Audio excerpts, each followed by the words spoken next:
Good morning, everyone. I'm Marie McCabe, CEO of Dementia Australia. Welcome. It is so fabulous to have you all here. And today we're joining on Ngunnawal lands. And I begin by acknowledging the traditional owners of the lands on which we're meeting today. I pay my respects to elders past and present, to our shared futures, and to any Aboriginal and Torres Strait Islander people here with us today. I acknowledge our parliamentary Friends of Dementia co-chairs, Senator Helen Polley, Senator for Tasmania, and the Honourable Nola Marino MP, Member for Forest. A very warm welcome to both Helen and to Nola, and they are our co-chairs. They are hosting us here at Parliament House today, and Helen and Nola, it has been such an honour working with you. Thank you both. I also acknowledge your esteemed colleagues, members and senators who've taken the time to join us here today. Welcome. Welcome to our Dementia Australia advocates who are here with us today, and the 20-strong delegation of people living with probable CTE. And carers who you can't miss. We're all in orange t-shirts today. And among them are some faces that I am sure that you will recognise. We have rugby league and union players Brett Carney, Michael Lipman, James McManus, Terry Murphy, Robbie O'Davis, and they will be joining us at meetings throughout the House today. I acknowledge former Dementia Australia board member Greg Fraser and Glenn Rees AM, former National CEO of Alzheimer's Australia and former Chair of Alzheimer's Disease International. Thank you both for joining us. To Professor Blossom Stefan, Chair of Dementia from Curtin University and Dementia Australia. Welcome, Bloss. It's great to have you here. And I acknowledge and welcome Dementia Australia Ambassador Pat Welsh. And Pat will soon be facilitating our panel. And in a very special announcement this morning, it is an honour and a privilege to announce that Wally Lewis AM, who's living with probable CTE, is joining us to become a Dementia Australia Ambassador. Please give Wally a round of applause.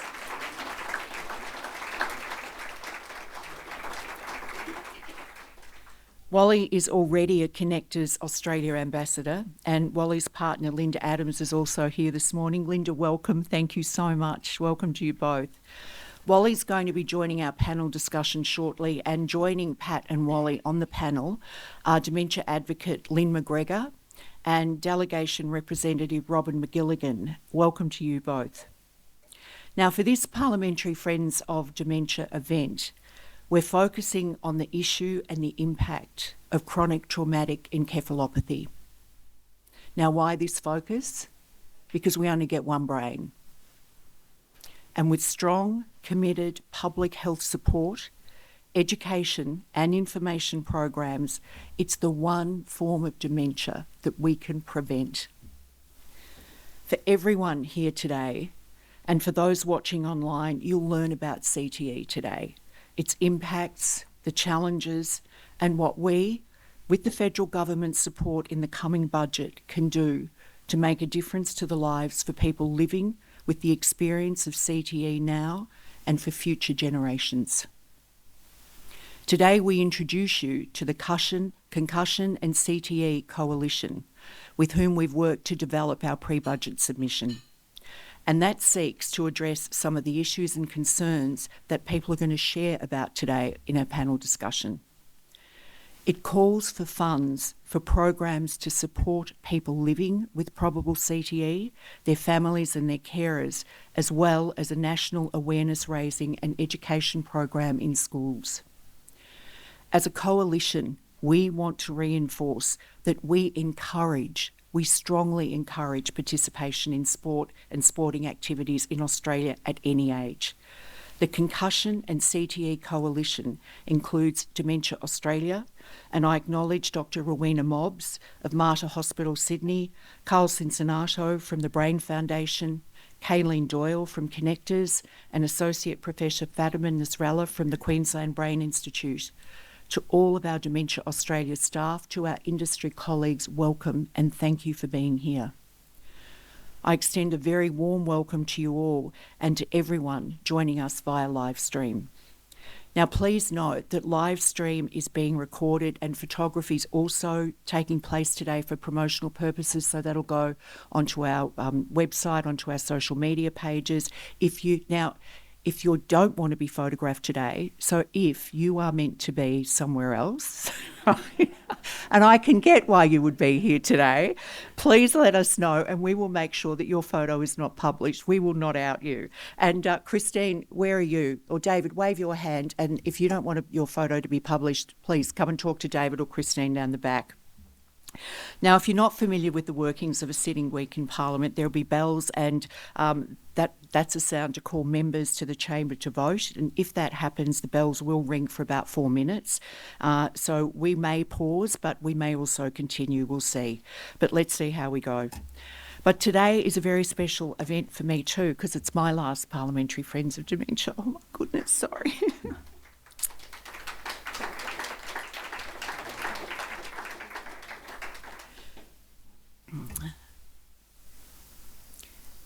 I didn't think this would be so tough.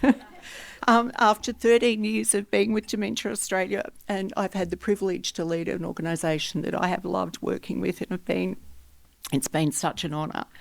And to work with people of all ages living with all forms of dementia has just been... Somebody's going to have to talk for me. Been the biggest privilege of my life, and to work with my amazing team. They've just been extraordinary. And to all of you here, you are such important stakeholders, such important people and partners in our lives. And we're so grateful to each and every one of you. And Minister Wells, it's so lovely to see you here. Thank you. To all of our supporters, to my colleagues across the sector, you have been such a joy to work with, and I look forward to catching up with you before I go. In November, Merrin Kelsall AO was appointed Chair of Dementia Australia, and it's Merrin's first Parliamentary Friends of Dementia, and I am now delighted to hand over to Merrin to be your MC today. Thank you so much. Please join me in welcoming Merrin. Please, you go there. Thank you. Thank you, Marie. And it's a tribute to Marie, isn't it, that just spontaneous outburst of applause in recognition of the extraordinary job that Marie has done for Dementia Australia and for all those living with dementia, their families and carers. So thank you, Marie. It's my privilege to be able to honour and acknowledge your fabulous contribution today. We clearly wish you all the best for the future, and thank you for your leadership and your compassion. You've made a tremendous difference to the lives of so many people and those living with dementia, their families and carers. It's a great honour to be appointed to chair the board of Dementia Australia. It's a fantastic organisation, wonderful team of people. I'm still meeting people. I had my first memory walk and jog event here in Canberra on Sunday. That was an amazing experience. And look at us today, this sea of orange. I'm sure this is going to be well picked up by the media because it's such an important topic that we are here to support. Dementia Australia is also not only a professional organisation, it's also incredibly innovative. So even the concept of these orange T-shirts is just, recognition of just what a great team we have working to support the people that we need to help. I'd also like to acknowledge everyone joining us here today, particularly Minister Wells, and we thank you for your time yesterday. And those in person and on the live stream are all very important parts of our ecosystem. I wish to thank our Parliamentary Friends of Dementia co-chairs, Senator Helen Polly and Nola Marino. We met yesterday and thank you for your time. We reviewed our pre-budget submissions, and now I invite Senator Polly to say a few words. Thank you.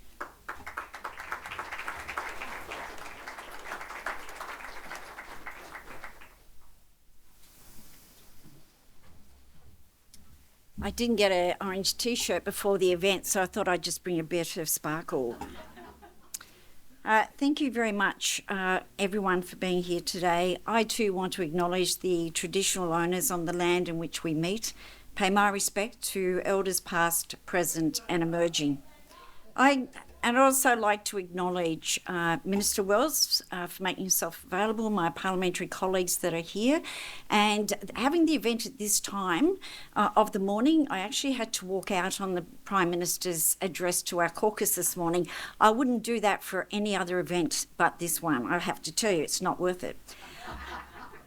So we shouldn't have any bells ringing this morning because the Senate won't commence until 12 o'clock today, so we should be safe from that noise. But I think it's important to acknowledge Nola Marina as my co-convener, who hasn't been able to join us as yet, but she will as the morning goes on. She's such a strong advocate, and the whole purpose of having Friends of Dementia and other friendship groups in this place is for political parties to work together. So dementia is what this group is all about. It's not about politicians, it's about dementia, it's about people that are on that journey and their carers. I want to also acknowledge Marie McCabe because she's been such an inspirational leader of this organisation. She came knocking on my door and invited me to take up this opportunity to be co-convener.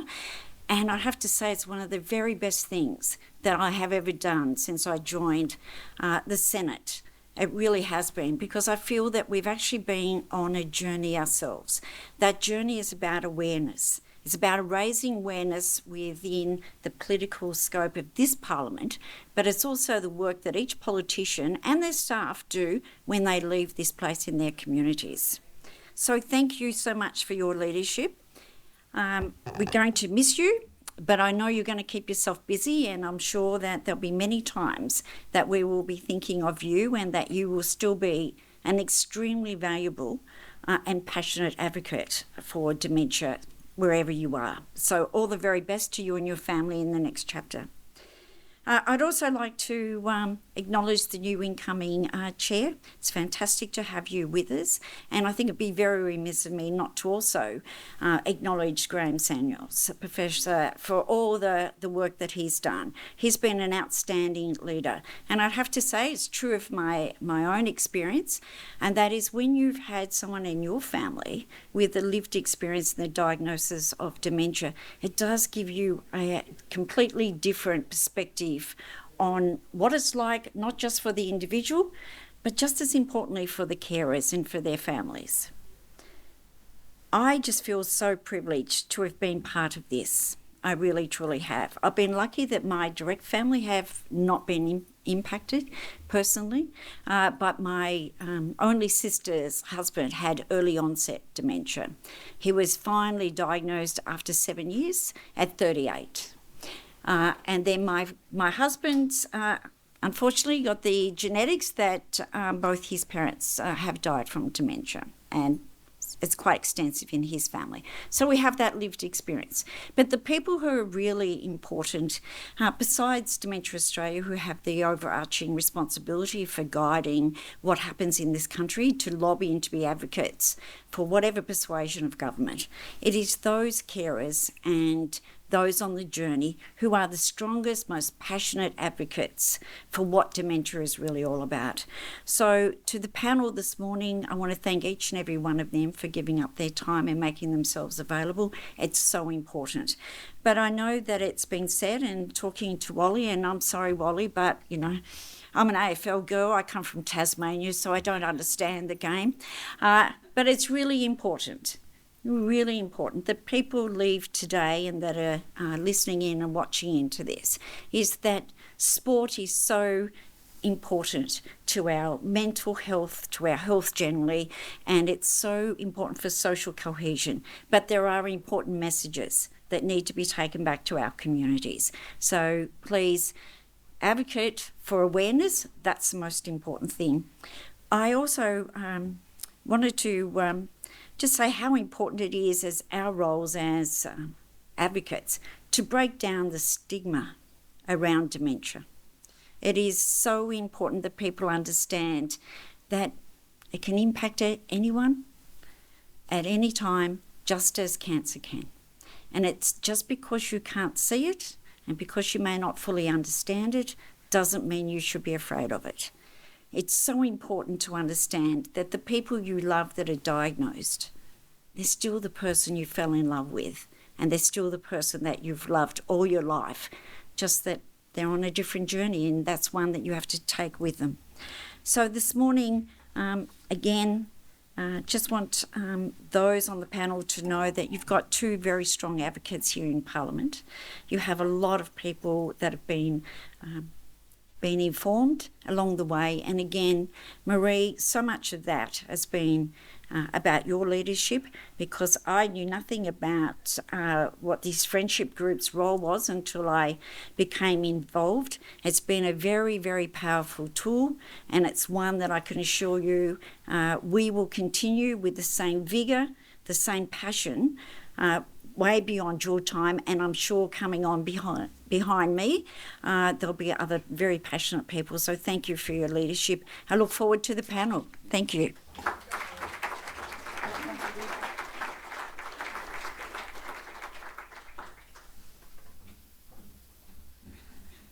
Senator Polly, thank you for your passionate and inspirational address, really understanding the issues that our people are dealing with. And not only for acknowledging Marie, but also for acknowledging my predecessor, Professor Graham Samuel, who not only is a force of nature, he has also had outstanding leadership for this organisation and all of those living with dementia. And when people ask me, how did Graham persuade you to take on this role? Then I say, well, I don't know anyone who has not been touched by dementia in some way. And that's why we're all here today. And thank you also, Senator Polly, for your ongoing support and advocacy, along with your Senator Marino. And that support and advocacy for people living with dementia, one of the most significant health and social challenges facing Australia and the world. In 2024, there are more than 421,000 Australians who are living with dementia, and that figure is projected to increase to over 812,000 in 2054. There are about 1.6 million people involved in their care. Over the past 12 months, we've worked closely with the Concussion and CTE Coalition to develop a joint pre-budget submission and joint position statement. In response to the report from the Senate inquiry into concussions and repeated head trauma in contact sports that was handed down in September last year, we've designed a submission to assist the government to respond to two of the recommendations.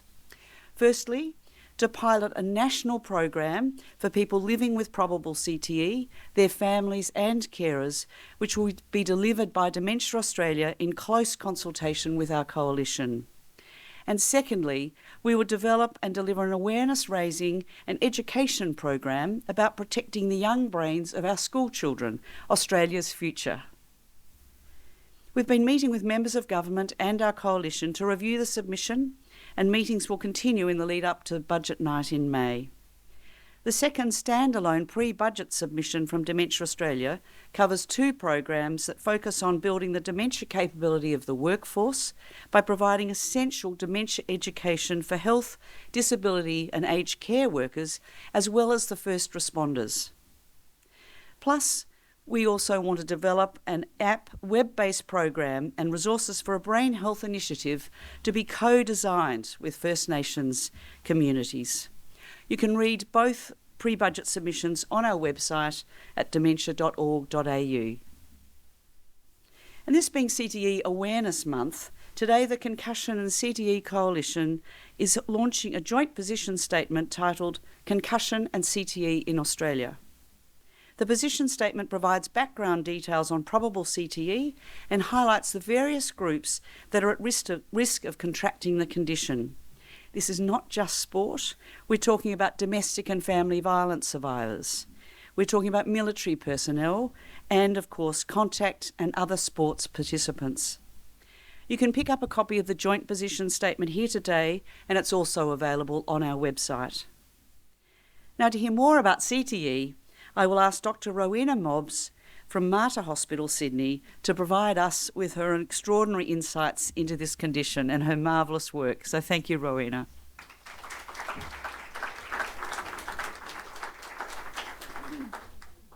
Well, thank you so much, Maren. Thank you, Senator Polly and Marina, for attending today, and thank you to Minister Wells for your outstanding leadership in this space, each of you. And thank you, friends of dementia. Once you're a friend for life. Once you've heard the stories of those experiencing it, or perhaps you're experiencing dementia yourselves, with this, you can see the importance of these efforts, and you are truly a friend of dementia for life. It's an honour to stand here, particularly in front of my patients and their families, because you are who I serve first and foremost. CTE was actually discovered nearly 100 years ago by the pathologist Harrison Martland, but it was only in 2005, many years later, Bennett Omalu in the US looked beyond boxers into footballers, American footballers, and discovered the first NFL player with it. But here in Australia, we've been comparatively late to the charge. Beginning some years after the first Australian was tragically diagnosed with CTE, the great rugby union player for Manly, Barry Tizard-Taylor, who sadly died in 2013. And CTE has now been demonstrated in former rugby league, rugby union, soccer and Australian rules football players. The youngest known internationally was a 17-year-old American footballer, but most are affected well beyond their retirement from sport, developing symptoms in their 40s and 50s, leading to an eventual need for high level of care and an average age at death of 60 to 69 in this younger onset dementia. For those fine Australians who serve in the military, CTE is caused by years of blast impacts during explosive training, not just in war, and head impacts in armoured vehicles, for example, or parachuting-related head impacts on many occasions that they hit the ground. Australia has, I believe, a hidden epidemic of domestic and family violence-related brain injury and an unknown number of women, particularly, suffering the effects of concussion, CTE, and a high incidence of brain injury-triggered migraine, particularly in females, who often avoid medical care for fear of being labelled unwell and losing their children. Many wrongly perceive that it is concussion that causes CTE, although there is no doubt a component. Many of my patients will have had at least 100 concussions, and that is 100 or more individual traumatic brain injuries. Rather, however, it is the thousands of subconcussions of equal or higher force that pose the main risk of CTE. The longer the exposure, the higher this risk, and perhaps as many as 10% of higher level footballers, at least 10 years exposure, will have CTE. This triggers deposits in the brain of toxic proteins, slowly disintegrating neurons and their connections or synapses, and their support cells one by one. Eventually, these dementia changes spread from the surface areas of the brain to the deeper areas affecting memory, mood, and decision-making. And patients experience a decade or so, at least, of rising anxiety, depression, impaired learning, language breakdown, and, different to other types of dementia, this frequent rage to little or no trigger, this sudden 0 to 100 style of rage which causes marriages to fall apart, partners to suffer immense psychological and often medical burden as well in our carers, and children within the young family unit to be exposed to this verbal, emotional or physical abuse, the cycle of head injury. Obtaining a probable diagnosis of CTE during life, therefore, is so vital to preventing this harm faced by all. So, what is to be done? For something has to be done. With the Senate inquiry completed and 13 recommendations, there is a sense that 2024 will be the year for great change. To protect our women and men in elite or community sport and our kids entering sport today. But what if we flip the tables and see sport as an opportunity to positively embrace ways to look after your brain for life? Smart sport. Play smart and stay smart. What if we ensure patients receive the available mood stabilising and memory medication to improve their quality of life? And what if we establish this national platform, this program of support called Concussion Connect? around the country where patients receive specialist advice in one room, patients in one room and carers in the other. They get their own much needed tailored support and validation and advice. Through the You Only Get One Brain initiative, Australia can be a leader on the sporting field and in terms of a leader in prevention and care of CTE, and indeed in all types of dementia through healthy sport. So Australia, the smart nation in smart sport and for life. Thank you.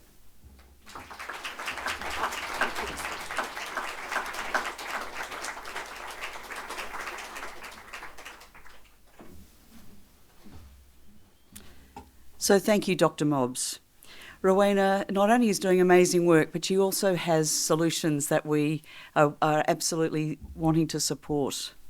It's so important to understand those concussions and the need to play smart and stay smart, and that there's medication and support that can help those who are living with CTE. So now it's time for our fabulous panel. Facilitating this discussion is a very well-known face to many, Dementia Australia Ambassador Pat Welsh.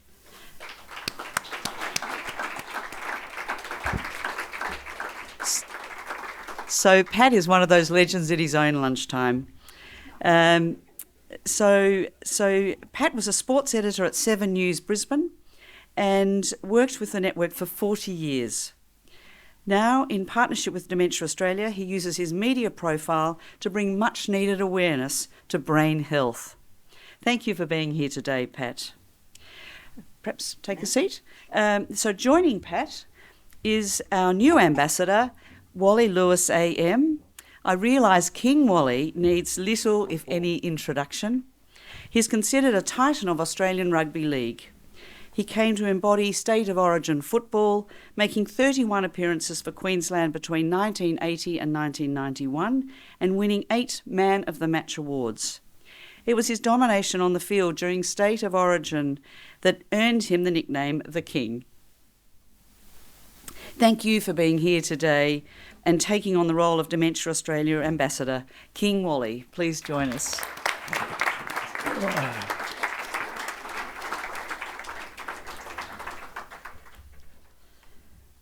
Also joining the panel today is a financial planner here in the ACT, Lynn McGregor, who cares for her husband Rod, who lives with probable CTE. Thank you for taking the part in the panel today, Lynn. Where's Lynn? Here she is.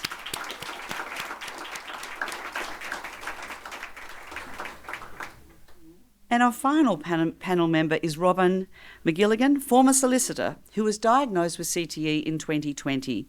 Thank you for travelling to Canberra and taking part in the event today, Robin.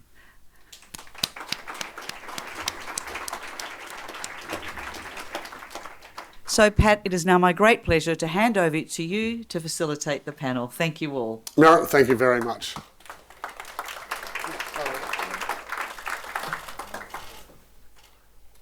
Rowena, thank you too for inspirational words and a little bit scary as well. All a privilege to help guide you through this panel today. I've been sort of nervously awaiting this for quite some time because over the last 49 years of my media journey, Wally and I have shared a stage many, many times, but not quite in this context. I've spent the best part of a half a century following sport around the world. Queensland kid who grew up on a diet of rugby league and cricket. I've witnessed firsthand many changes, obviously, in contact sport. And I certainly think, as Rowena said, in the last decade or so, a lot of changes for the better. But I think you'll find, as I chat to these three wonderful people to my right, that there's still a lot more to do. I've been mates with Wally, as I said, for the best part of a half a century. So, Wally, I've worked alongside you. I've admired your work and I've witnessed your battles. So I think it's only logical that I start with you. And this battle with probable CTE, and I know we've spoken a lot, is a little scary for you, isn't it? Yeah, it certainly is, Pat. It was something that I've got to say that I didn't know too much about before. And after dealing with it for a fair time now, I'm still coming to terms with being able to understand exactly what it was. I've had plenty of discussions, a lot with my former teammates playing football, and certainly the doctors who I've found their information certainly has made me feel more comfortable than anything. Dr Rowena Mobbs, I had the thrill of travelling to Sydney, and as you'd well know, Pat, I was never accepted all that well in Sydney, south of the border, when it came to state of origin time especially. No, just getting through the airport was something on my feet, wasn't it? It was something difficult, but that was a meeting that made me feel extremely comfortable at the end of it. There was total confusion, and I think, to be honest, I knew I had some issues that I was dealing with, and when I was struggling to be able to stay in a conversation with friends, family, and or medical staff, that made me feel extremely uncomfortable. And part of that, ladies and gentlemen, will have to have me reading a bit of a reply I've got, and apologies for doing that, but memories sometimes don't always work when you want them to. But my main issue with CTE has been the loss of my memory. At first I'd respond with an angry denial, and now, well, it's well known publicly. I remember first feeling a little concerned when, in that bit of forgetfulness that we all seem to have at some stage in our lives, it started to occur with almost monotonous regularity. Originally, I was a little bit unsure, and then the confusion came in and the denial. It was on the faces of those people that were involved in my everyday discussions. People, my best friends, my workmates, perhaps they just didn't understand what I was talking about, I thought. Maybe they just didn't understand the backbone of my conversation that I was taking part in. Or they didn't understand the footy-based description that many people not so close to the NRL can sometimes struggle with. But when the looks upon their faces seemed to be occurring each and every day, and more times than not, that was with people that were extremely close to me, then it soon became very obvious. But when the looks upon their faces tended to happen virtually every day, and they'd almost be apologising, that made me sort of seek great help. After 23 years presenting the sports news and stories on the Channel 9 News 6pm bulletin, I no longer present the sport, and I'm now only able to present a packaged sports story when they're required, and I thank Channel 9 for being so supportive with me there, but a lot of that, of course, was sheer embarrassment. I felt that I'd failed. I knew that I'd put some stories together, and there was one in particular where I was reading the 6pm news, and it was a live read. There was a sound up which came in which showed a little bit of vision and a quote from the person that the story was about. And when it came back to me to take up the story again, I couldn't remember whether I was just starting the story, going after the first paragraph or the second, and it was denial. I had to seek the advice of my bosses, and thankfully they were wonderfully supportive. When I was a footy player, though, there were always plenty of questions after every game. They were answered quickly, and the detail was always extensive and fulfilling, and my insight and commentary was sought after with headlines that were often guaranteed from any of the replies that I put forward. But recently, the questions have centred around my forgetfulness and how often that seems to be taking place. It started with my own concerns about my poor memory. I hadn't heard dozens of denials from I had heard dozens of denials from the former footy players, and I didn't want to be another one of those that was dealing with a real issue. One of the favourite sayings that they have in the footy world, that if this bloke's taken too many knocks, he's obviously not the full quid. That's the way that he seems to be in the judgment of others. I'd visited a doctor, but the death of a good friend and former NRL and Queensland State of Origin star Paul Green and his diagnosis of advanced CTE, it demanded action, not just from myself, but from every rugby league player. I needed to know what I was dealing with, and I made an appointment to see our famed neurologist Dr Rowena Mobbs in Sydney, and I was diagnosed with probable CTE. To be honest, I was thinking, what is CTE? I don't know this. I was trying to make up nicer words that wouldn't sound as though it was quite so serious. But the symptoms I suffer are mostly short-term memory loss, which can play an enormous role in spoiling your everyday life. Unaware of what I have scheduled every day, I live by my diary. It is my best friend. As you can see, it's down there on Linda's lap. I carry it around everywhere with me, and I often get asked the question, what the hell do you carry that thing around for? I say, well, it just makes sure that I get through each and every day, and it's something that cannot be a part of my everyday life. It's absolutely fantastic. I'd be lost without the partnership of Linda. She's been terrific in reminding me, and there are times where I will ask a question and then I'll hear the reply where I'll wake up and realise that I have already asked that question. The embarrassment that goes with it takes some time to get over, but thankfully she's been very helpful with that.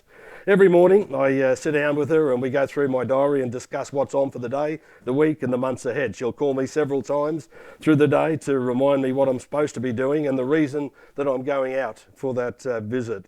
We can discuss what I'm going to be doing for the day, but by the time I walk out the door to leave for work, go down, get in the car, I've often already forgotten 2 or 3 things on what I'm supposed to be doing. Again, my best friend, the diary, comes into play. I look and try and carry it, but if there is at any time where I'm not don't have that in my hand, I realise that it's some very tough times ahead. My anxiety levels are heightened because of this. I'm fearful for what my future will look like, so I try not to think too much about it, and have found that being involved, having the opportunity to come along to this today and to also be part of discussions with people that make me feel like life certainly is worth it, Pat. I've got to say it certainly has made it so much more comfortable to deal with each and every day. Yeah, I agree, yeah.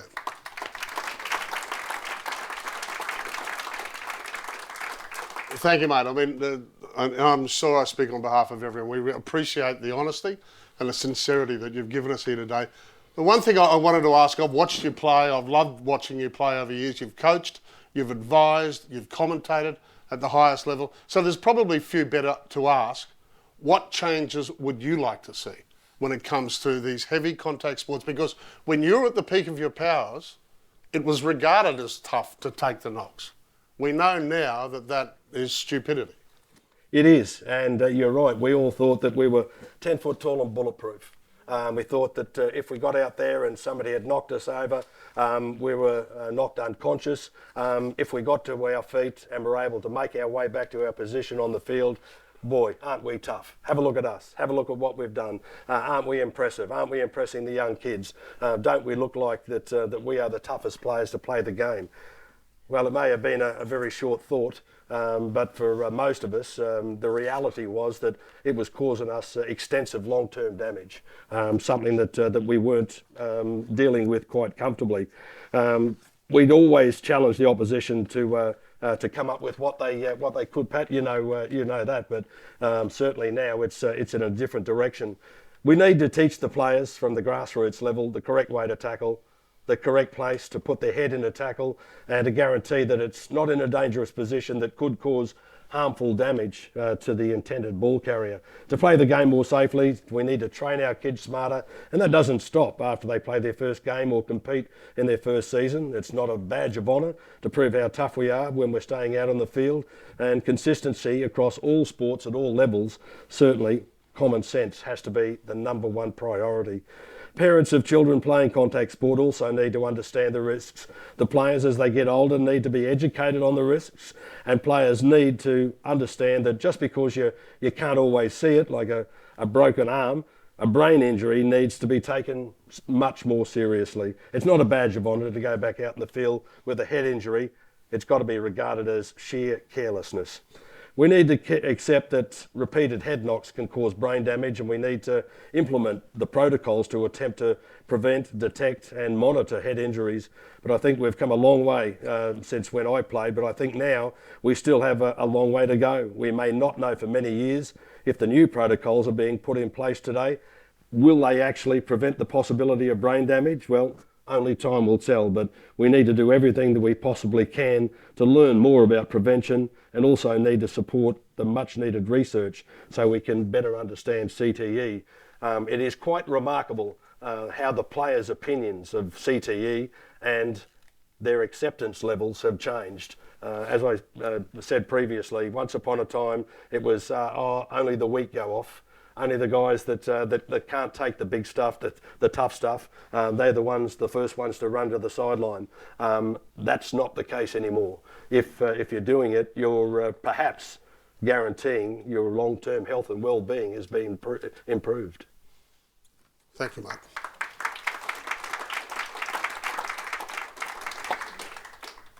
To Wally's right, Lynn, again, Senator, we're talking rugby league. Rod was a shooting star. He won a premiership in his debut year, played for New South Wales, played at the absolute top level. But it's a battle now, isn't it? It is. I care for Rod, I care for him full time. He played rugby league every year of his life from the time he was 80 to 30. He played for St George and South Sydney, and he played for New South Wales. He coached junior and senior rugby league teams, and rugby league was part of his life for over 30 years. He played in the era where the treatment for a head knock was the magic sponge and the smelling salts. If you're not completely knocked out, you got up and you played on. Unfortunately, we didn't understand that every concussion was actually brain damage, and that there could be a devastating cumulative effect later in life.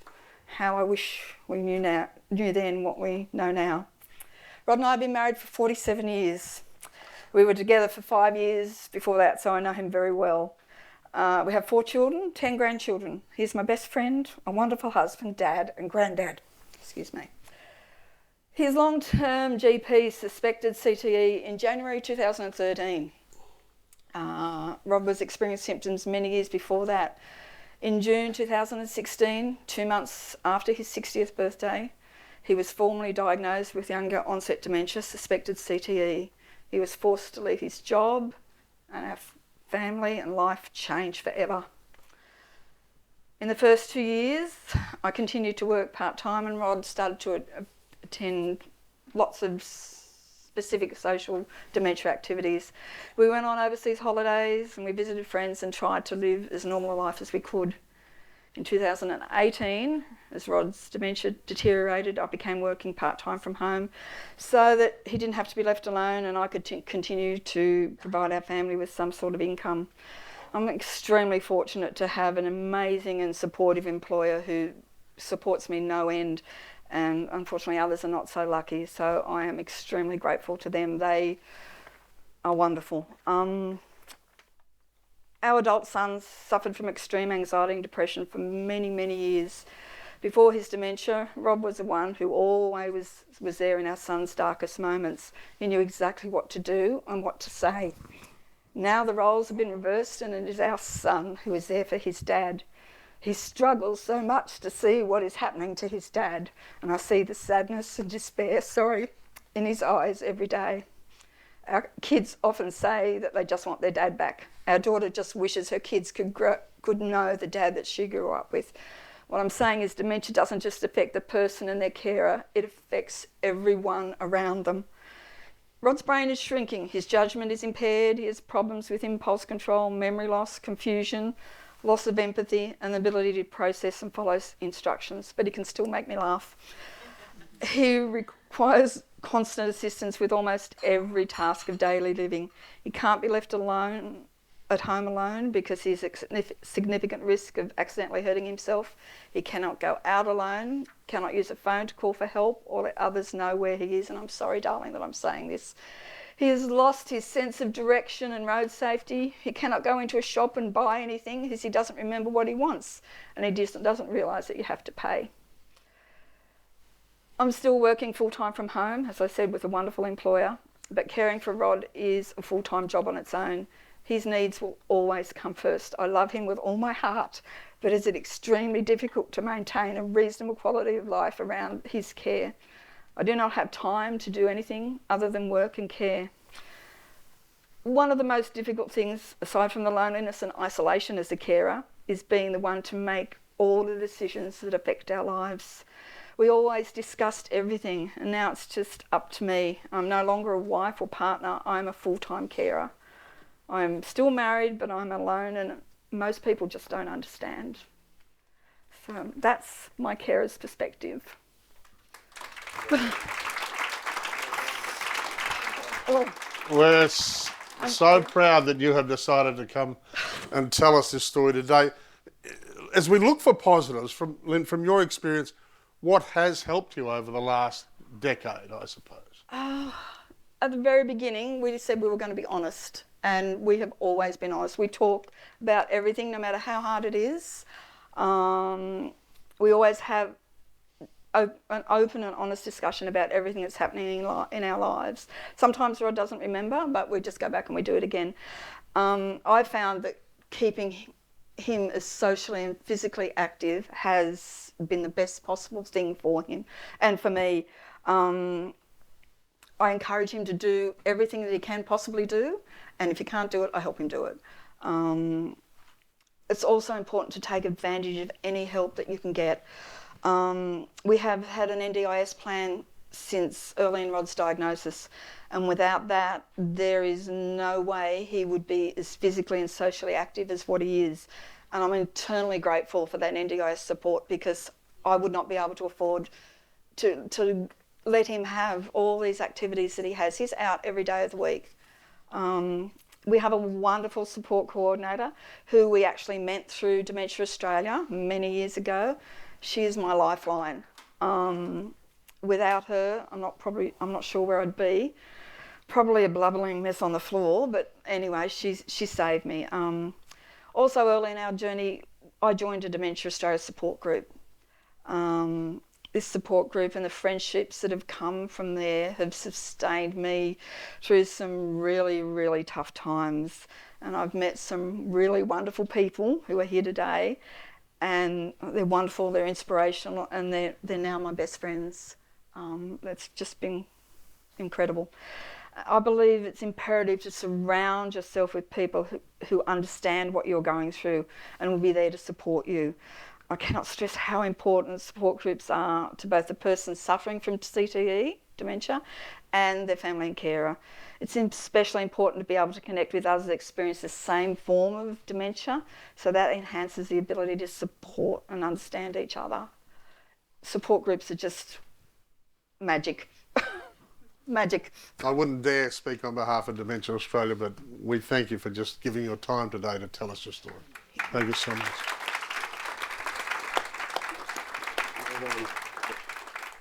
Robin, thank you for your patience. We didn't get to know a lot about you. You come from a different angle from this. You're a massive overachiever in your working life, and things changed very quickly for you, didn't they? Yeah. Please share your story. I'd like you all to pause just for a moment and to reflect upon your lives and to think about what you're really grateful for. For many of you, that would include having a loving and stable family life, a good job, building a career, contributing to society in a meaningful way, being sociable whilst also enjoying your health. Up until the age of 49, I was relishing all of this. I was a successful corporate lawyer for a Fortune 300 company with a degree in economics, a part-time civil marriage celebrant, and my best achievement being an awesome father to my two gorgeous daughters. But in 2019, I'd had a serious cycling accident where I was knocked out. One of many concussions that I've had in my life. The first 18 months after my accident were a living nightmare. That was before I ended up under the care of Dr. Rowena Mobbs. I started experiencing excruciating head pains. I often get frustrated when people say that they also suffer from headaches or migraines. Having suffered with migraines throughout my life, I can assure you these head pains are brutal. Often leaving me in bed for days. They affect my balance, my spatial awareness, they cause me to forget my words. I was struggling with severe anxiety that would often result in me catastrophizing the smallest of thoughts and leaving me severely depressed. My behavior and moods were becoming more erratic, and my family were walking on eggshells around me. I went from being a cool, calm and collected to somebody who would explode in fits of anger, often directed at my amazing wife and daughters. After a particularly bad explosive episode, I asked my wife whether she and the girls would be better off without me. She assumed that I was thinking about moving out until things in my brain had settled down. But what she didn't realise was that my brain felt so frazzled that I had already been fighting the suicidal demons, and I'd already decided that day what tree I was going to use. My short-term memory is truly awful, and I'm incredibly forgetful. On bad days, I also experience moments of total amnesia, where I can only describe it as your brain shutting down, so much so nothing looks familiar. I have no idea where I am or what I'm meant to be doing. I find the simplest of tasks hard going and reading and absorbing information very challenging. So after struggling with all of this and having been off work for too long, I was finally terminated from my job. So remember when I asked you at the beginning to reflect upon your lives? Please can I ask you to pause just for another moment, to think about that list of things that you were grateful for. Imagine now your list being eroded away by an insidious disease. This may provide you with a brief insight of how CTE has impacted me and my family.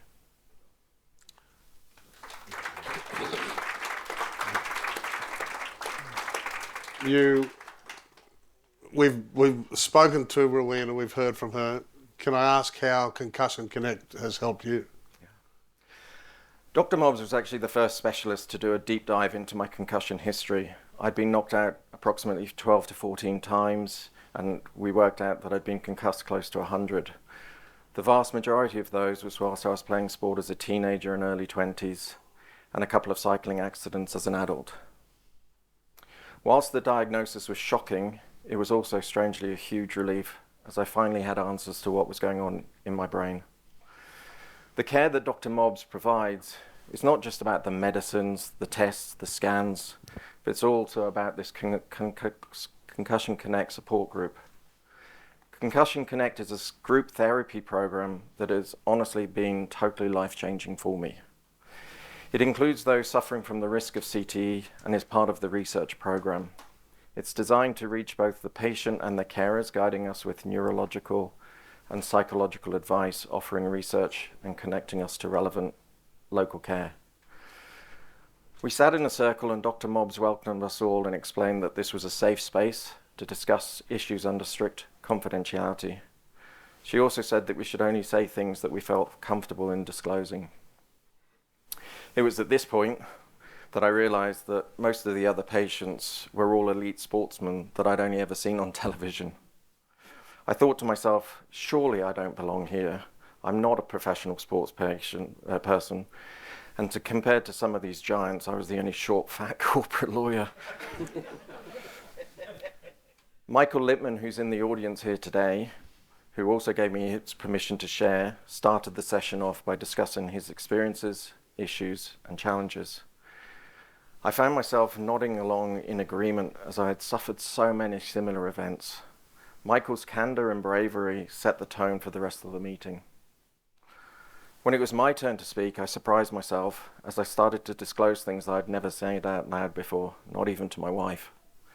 Up until this point, I was incredibly embarrassed and ashamed of what was happening to me. But this was the first time I knew that these people truly understood what I was saying and what was going on in my brain, and they were all so super supportive. The whole experience was and continues to be incredibly powerful and immensely healing. Concussion Connect, for me, provides me with hope. Beautiful.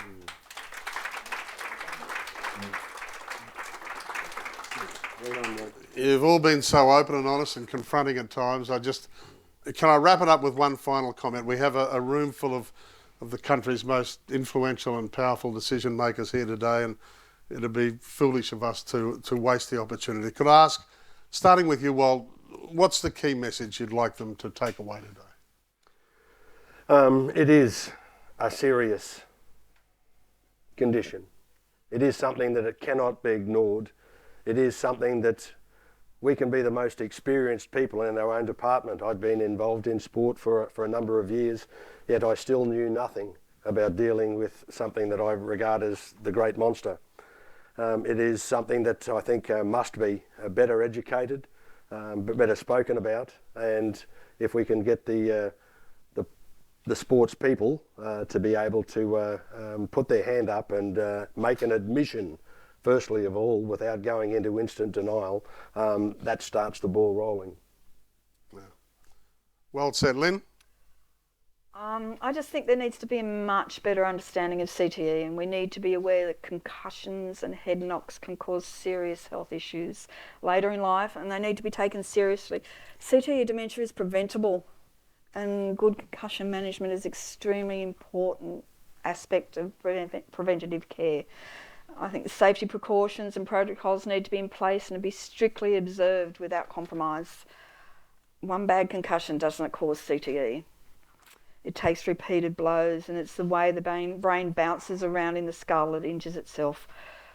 We need to take adequate protocols to protect and look after those who get concussed, and somehow develop a culture that embraces those protocols.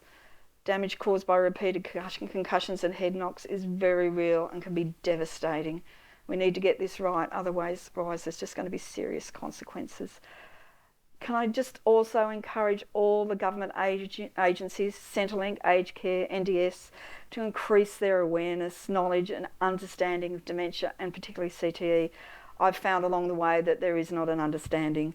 There needs to be a definite collaboration to encourage and promote the research, education, understanding and support for those suffering from CTE dementia and their carers. Well said. Robin? I think I agree with Lynn that the number one takeaway from today is that the message of CTE is largely preventable. There are so many opportunities to reduce further instances through more research, good policies and protocols, and true collaboration between stakeholders. CTE now affects all aspects of society, and as you are all in a position to bring about change, I urge you to use your influence to help support people suffering with CTE, but to also fund the experts to prevent it from happening to others in the future. I absolutely love sports and still believe the benefits of participation outweighs the negatives.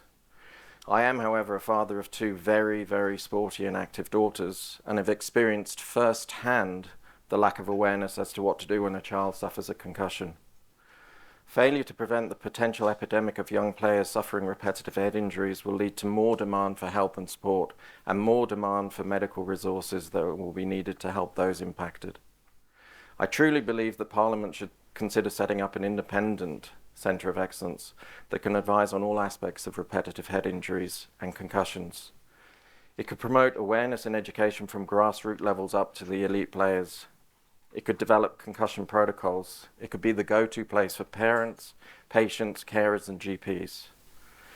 I'd like to take this opportunity to thank you all for your time today, but a special thank you to Dr Mobbs for all that she has done for me and my family. We are eternally grateful. And no exaggeration to say she's a lifesaver.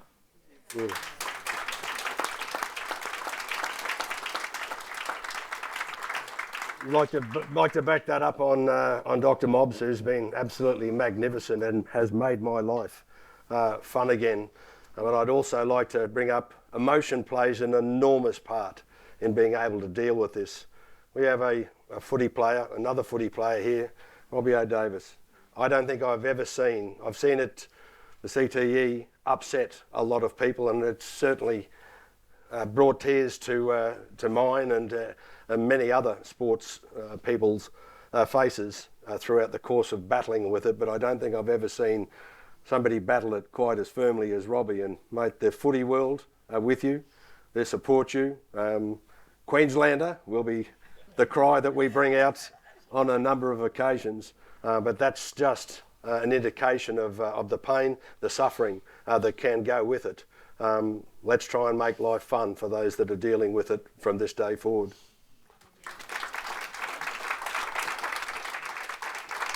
All three of these wonderful people are out of their comfort zone today, I'm certain you'll agree, and they've handled it beautifully. Can you please thank Wally? Can you please thank Lynn? Can you please thank Robin? Thank you.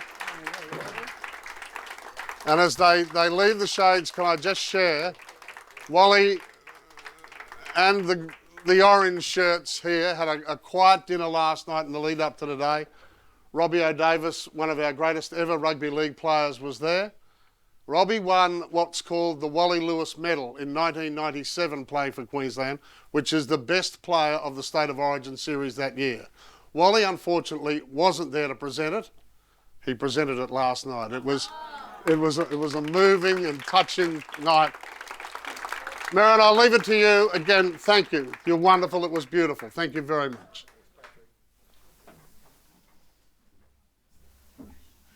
Oh, wow. Pat, panel, Rowena and everybody else here today. Clearly a standing ovation for that panel, and I'm emotional too. That was just extraordinary. So thank you, Pat and members of the panel, for sharing your heartfelt inspirations. One of the key messages today has to be one of hope. There are things that can be done. We don't want to destroy sport. We actually want people to play smart, play safe. And there's medication, there's these support groups, there's so much that can be done. There is hope. So thank you all. It has just been fabulous. It's now my great pleasure to be able to introduce the co-chair of Parliamentary Friends of Dementia, Senator Nola Marino. So, Marino, thanks, Nola.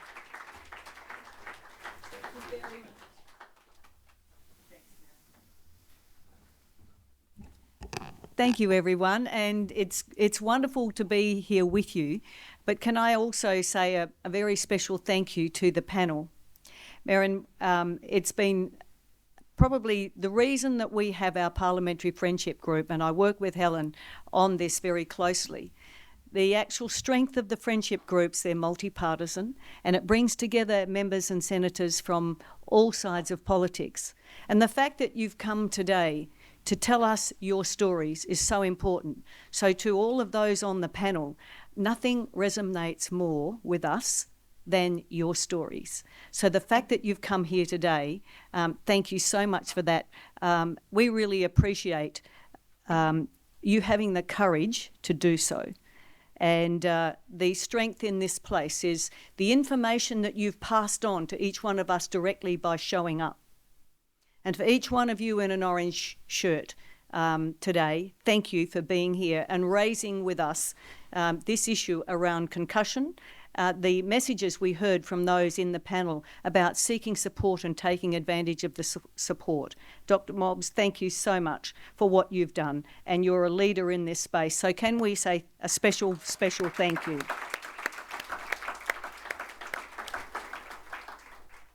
There would be very few people in this room or in Australia more broadly who haven't got someone or known someone they've loved or cared about deeply who've been affected by dementia in one form or another, and I'm no different. And when you're with someone you love desperately and you see what happens to them, you're then desperate for every bit of information that you can get to support you, whether you're the carer or to provide what you know the person you love most needs. So Dementia Australia keeps providing that level of support. And so if there's someone you know or someone you love or the carer, can I encourage you to tell them to make sure they take advantage of the wonderful supports that are there through Dementia Australia. You are not in this journey alone. And for someone like me who comes from rural and regional Western Australia, it's important that that message gets out, that we're not on our own, no matter where we live in this fabulous country. But I need to now introduce today from our side of this in relation to, I apologise that Anne Ruston, the Shadow Minister, could not be here, but instead we have the Shadow Assistant Minister with a very important role in mental health and suicide prevention. And that, of course, is Melissa McIntosh. So I'd ask you to invite her to come forward today. But in my final remarks, just a huge thank you. How many of you here sitting here today are affected by dementia, please? Thank you so much for being here. And every time you come here to tell members of Parliament and senators what your life is like and what the causal factors are of dementia, it gives us more information and more capacity to act on your behalf. Melissa, would you like to come forward, please? Thank you.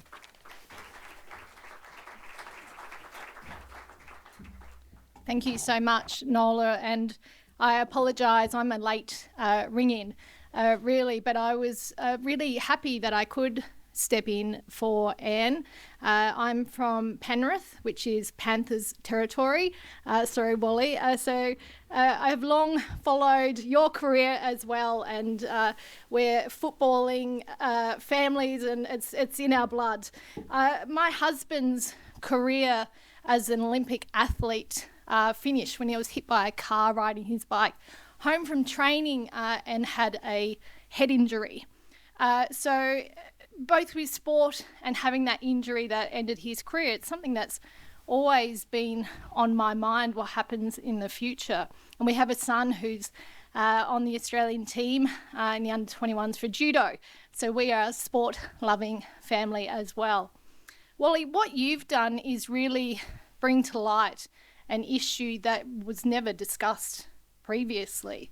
And you've actually made it real for so many people. And my husband, who comes from England, is still astounded that today the NRL and our footballers just don't wear protective headgear. And I think that we've still got some way to go to ensure that our athletes and our junior athletes have that education and understanding, because sport is something that is just a snapshot of someone's life. But it is those things that happen during that snapshot that really plays an impact throughout one's life, and of course people's families as well. Nola, we don't want to give it up.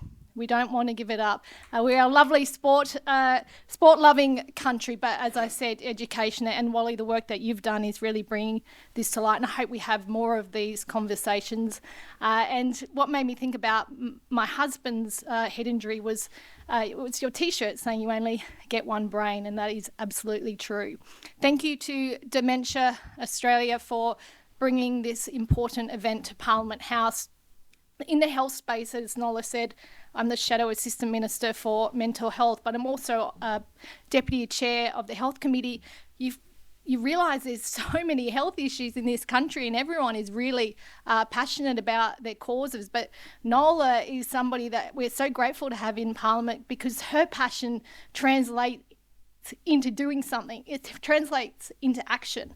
And she is a wonderful champion for this cause, for better understanding of dementia, because it is real and it impacts real families and real lives. So thank you all for being here today. Again, apologies for Anne, but as Nola said, we do need to continue sport, but we do need to have that education aspect, particularly for young kids, particularly in communities like mine, where we have so many aspiring Wally Lewises. So thank you very much.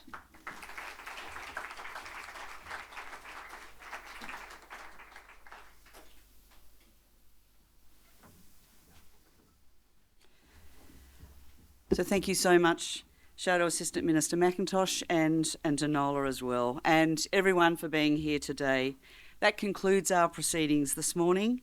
So it is my great duty to close events. I've already acknowledged the legacy that Marie McCabe AM is going to leave in a little while. We've got a couple of months still for her to continue her fantastic work. But in closing, I may want to just draw your attention, and you've probably recently heard, we've announced that Professor Tanya Buchanan will be the new CEO of Dementia Australia commencing in May, and Professor Buchanan is currently the CEO of Cancer Council Australia. I want to thank everyone who has made this event possible, and what an extraordinary Orange event it has been. Absolutely amazing. So to all of you who have attended here and on the live stream, thank you for your interest, and I know we're going to have your ongoing support. Please take a copy of our joint position statement with you today, or you can find it on our website along with our pre-budget submissions at dementia.org.au. We will share these links and the recording of today's events in the coming weeks. Before we finish, I wish to applaud the delegation here today. They have made an extraordinary effort travelled from Sydney and Newcastle, proudly wearing their T-shirts, attending meetings and advocating to improve the lives of all Australians impacted by CTE and those that will come after. A reminder also to all those here in the room and across Australia via the live stream that the National Dementia Helpline is the central entry point to the provision of support and care, pre- and post-diagnostic support to people living with mild cognitive impairment and dementia, their families and carers. No matter where you are, there is no reason too small, no issue too big. You don't need to have a diagnosis of dementia to call the National Dementia Helpline. That's 1800 100 500. That is 24 hours a day. Thank you again for your attendance today. I would like those in the room to stay for morning tea while we take some photographs. Thank you so much, everyone, for your support.